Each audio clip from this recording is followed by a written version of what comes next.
Hello friends, कैसे हैं आप सब। उम्मीद करता हूँ आप सभी अच्छे होंगे। स्वागत है आपका अपने यूट्यूब चैनल पर। तो चलिए फ्रेंड, आज हम फिर से एक और कंसेप्ट को लेकर आपके सामने हाजिर हैं। ये कंसेप्ट आपका लाइंस और एंगल चैप्टर से लिया गया है। तो आने वाले एग्जाम में यहाँ से भी आपके सवाल पूछा जा सकता है। तो आइए मैं उसे आपको सिखा ही देता हूँ, ठीक है फ्रेंड्स, ताकि आप इस सवाल को मिस ना करें एग्जाम्स के अंदर। इससे पहले कि सेशन की शुरुआत की जाए, आपको सबसे पहले चैनल को सब्सक्राइब करना है और वीडियो को लाइक करना है और सभी फ्रेंड्स के बीच में इसे शेयर करना ज़रूर, ठीक है फ्रेंड्स। ठीक है, चलिए तो अपने सेशन की शुरुआत करते हैं। टेलीग्राम का लिंक आपके कमेंट सेक्शन में अवेलेबल है, वहां से फॉलो करके आप टेलीग्राम चैनल को भी ज्वाइन कर सकते हैं चैनल की नोटिफिकेशन पाने के लिए। आइए फ्रेंड, लाइंस और एंगल से सवाल आपके सामने है, स्क्रीन पर भी आ गया होगा। तो आपको इस सवाल को हल करना है, जिसमें क्या कहा गया है। एक फिगर आपके सामने है, A B parallel to C D है, जिसमें ए पी क्यू की वैल्यू 50 डिग्री है, पी आर डी की 127 डिग्री है। आपसे पूछा बताओ इसमें एक्स और वाई कितना है। तो बहुत ही आसान है, ध्यान से देखना भाई। हमें की फिगर में सब कुछ कर लेंगे। तो ये एक लाइन है ए बी, ये रही ए बी और ये रही सी डी। ये दोनों आपस में कैसी हैं, पैरेलल। बिल्कुल सही बात है। यहाँ पर P के ऊपर से एक बिंदु है, इस तरीके से एक लाइन है। ये रहा P और ये रहा Q और ये रहा R, ठीक है फ्रेंड। तो देखो भाई, आगे कहता है कि ये वाला जो एंगल है ना, ये 50 डिग्री है, ठीक। ये अंदर की तरफ जो एंगल है ये y डिग्री है और ये जो बाहर की तरफ आपको एंगल दिख रहा है ये 127 डिग्री है। और ये जो यहाँ पे अंदर एंगल ये x डिग्री है। आपसे बस ये x और y की डिमांड आ गई है, बताओ क्या है। तो इसने बोला कि एंगल ए पी क्यू कितना है, 50, वो तो मुझे दिख रहा है। Angle P R D 127 degree, वही मुझे दिख रहा है। आपको जानना है x और y। x और y के पास आओ भाई। कैसे पहुंचोगे आप x और y के पास, ध्यान से देखना मेरी बात। ये एक ट्राइंगल है, तो आप बोलेंगे बिल्कुल सर क्या ट्रायंगल के तीनों एंगल का सम 180 होता है। आप बोलेंगे सर बिल्कुल 180 होता है।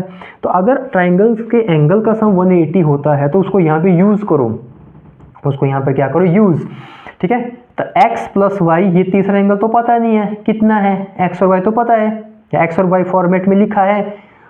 यहाँ पे हमें तीसरा एंगल तो पता ही नहीं है। अब याद करो, स्ट्रेट लाइन के ऊपर कितना एंगल बनता है हमेशा, 180 डिग्री।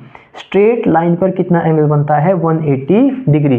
तो अब मुझे खुद बताओ, यहाँ से अगर मैं बचा हुआ एंगल जानना चाहूँ अंदर की ओर, क्योंकि मुझे ट्रायंगल के तीनों एंगल्स का सम का प्रॉपर्टी का पता है, तो मुझे अगर ये अंदर का एंगल फाइंड आउट करना है तो मुझे इसे 180 से क्या करना पड़ेगा, सब्ट्रैक्ट। अरे भाई इतना समझ गए कि नहीं समझे, 53 डिग्री आया। तो दैट मीन ये जो अंदर की तरफ एंगल है ये 53 डिग्री है, 53 डिग्री है। चलो ये बात तो हमारे समझ में आ गई सर।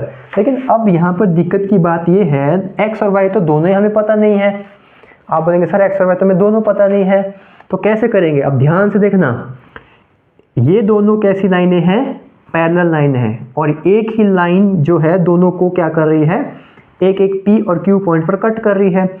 अब ध्यान से देखना, एक ही लाइन पर ऊपर की तरफ और एक ही लाइन पर नीचे की तरफ, ये होते हैं आपके अल्टरनेट इंटीरियर एंगल। अंदर की तरफ को है ना, ये देखो अंदर की तरफ को बने हुए एंगल है। तो ये 50 डिग्री है, तो ये भी कितना होगा, बस सवाल खत्म। तो ये भी कितना होगा, 50 डिग्री। ये इक्वल होते हैं, ये एंगल आपस में इक्वल होते हैं। अगर ये 50 है ना तो ये भी 50 है, ठीक है। ऐसे होता है भाई, ये ऐसे देखो ध्यान से, जितना एंगल ये होता है उतना ही ये होता है। एकांतर अंतर को अंदर की तरफ को कोण है। अगर यही कोण बाहर की तरफ तो होता है एक्सटीरियर एंगल, बाहर की तरफ को जो बन रहे कोण होते हैं ये इक्वल होते हैं। तो x एंगल आ गया, जिस ऑप्शन में 50 पहले वो ये सवाल का आंसर है, तो डी ऑप्शन इसका आंसर है। फिर भी अगर पूरा करना चाहते तो क्या करोगे, ट्रायंगल के तीनों एंगल का सम कितना होता है, 180 डिग्री। तो दो एंगल पता चल गए, तीसरा y रहा और सब का सम कितना क्या, 180। यही आपको सॉल्व करना है, कितना आएगा 103 प्लस y इक्वल टू, इतना करने की जरूरत नहीं है भाई, फिर भी मैं आपको करा देता हूँ।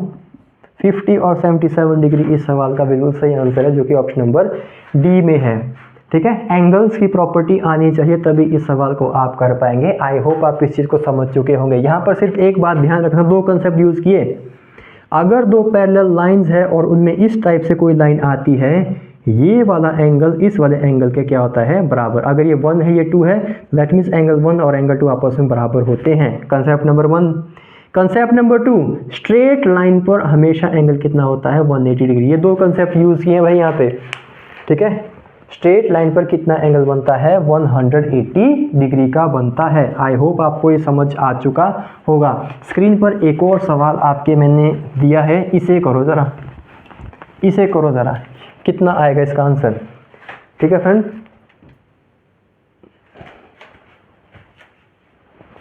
फिगर है जिसमें पी क्यू और एस टी आपस में पैरेलल है, समानांतर है। पी क्यू आर की वैल्यू 110 डिग्री है, आर एस टी की वैल्यू 130 डिग्री है। क्यू आर एस आपको निकालना है, बहुत आसान है। ये देखो भाई, ये इस टाइप से है, फटाफट। ये रहा पी पॉइंट, ये रहा क्यू पॉइंट, ये रहा आर पॉइंट, ये रहा एस पॉइंट और ये रहा टी पॉइंट, ठीक बात है। ये 110 डिग्री दिया है और ये एंगल 130 डिग्री दिया है, बिल्कुल सही बात है। आपसे पूछ रहा है ये आर कितना है, आपसे पूछ रहा है ये आर कितना है। तो मेरे दोस्त अब कैसे होगा इसको सोचो ज़रा। अगर पी क्यू और एस टी आपस में पैरेलल हैं तो क्या कैसे होगा सवाल। अब ना ये लाइन मिली है तब तो हम इसको खींच के बराबर कर लेते, वैसे भी आ सकता था। ये तो कहीं पे मिल ही नहीं रहा है। आइए ध्यान से देखना, अगर मैं इस लाइन को आगे बढ़ा देता हूँ तो कोई दिक्कत आप बोलेंगे सर नहीं, क्योंकि पी क्यू और एस टी आपस में पैरेलल है, समानांतर हैं। तो मैंने बोला ठीक है, अगर समानांतर है तो अगर ये 130 डिग्री है, अगर ये 130 डिग्री है, पैरेलल लाइन पर एक एंगल यदि 130 डिग्री है एक पार्ट पे, तो दूसरे पार्ट में भी 130 डिग्री है। ये भी आपको ध्यान रखना है, ये भी आपको क्या रखना है, ध्यान। ये इक्वल्स होते हैं, इक्वल होते हैं। आप ध्यान से देखना, क्या ये स्ट्रेट लाइन बनी, आप बोलेंगे बिल्कुल सर। तो अगर ये 130 है तो अंदर वाला कितना है, तो आप बोलेंगे सर बिल्कुल आसान 50 डिग्री, तभी तो लाइन पर 180 डिग्री कंप्लीट होगा, ठीक है। तभी तो ये लाइन पर 180 डिग्री आपके कंप्लीट होगा। अब ध्यान से देखना भाई, अगर ये 110 डिग्री है, अगर ये 110 डिग्री है तो अंदर की तरफ कितना है, तो आप बोलेंगे सर अंदर की तरफ है ये 70 डिग्री। फिर अंदर की तरफ कितना है ये, फिर 70 डिग्री है, ठीक है। अब आगे बताओ मुझे, अगर 70 और 50 120 डिग्री एंगल अंदर बन चुका है, 120 डिग्री एंगल अगर बन चुका है तो 180 बनाने के लिए कितना और चाहिए, तो सर 60 डिग्री ही की डिमांड है और यही मेरे सवाल का उत्तर है, 60 डिग्री चाहिए। फिर से देख लेना एक बार, ये लाइन खींची, एक ही लाइन के पैरेलल लाइन के एक तरफ और दूसरी तरफ इस तरफ से बने हुए एंगल इक्वल होते हैं, 130 130। अंदर के एंगल को जाने के लिए 180 से माइनस किया, क्योंकि स्ट्रेट लाइन पर 180 डिग्री होता है, 50 डिग्री हो गया, ठीक है। तो कोई ये मत कहना कि 130 ये वाला एंगल इसके बराबर क्यों नहीं हुआ, ऐसे नहीं होगा। ध्यान से देखो, क्योंकि स्ट्रेट लाइन पर 150 है, 110 तो ऑलरेडी अवेलेबल है, अंदर की तरफ को 70 डिग्री और आपके पास मिल जाएगा, ठीक है फ्रेंड। तो यहाँ पे 70 है, यहाँ पे 50 है, तो यहाँ पे कितना है, 60 डिग्री आपके पास एंगल है। और यही इस सवाल का क्या होगा, बिल्कुल सही आंसर होगा option number C. I hope आप चीज़ों को समझ चुके होंगे। ये बहुत ही अच्छा चैप्टर है लाइंस और एंगल का। अगर एंगल्स का ज्ञान है तो ही आप इसे कर पाएंगे, अदरवाइज आपको दिक्कत आने वाली है एग्ज़ाम में। अगर ऐसा कुछ पूछ लिया तो आप थोड़ा सा परेशान हो सकते हैं, ठीक है फ्रेंड्स। आज के लिए इतना ही, नेक्स्ट सेशन में फिर से मुलाकात होगी, तब तक के लिए धन्यवाद। जय हिंद, जय भारत।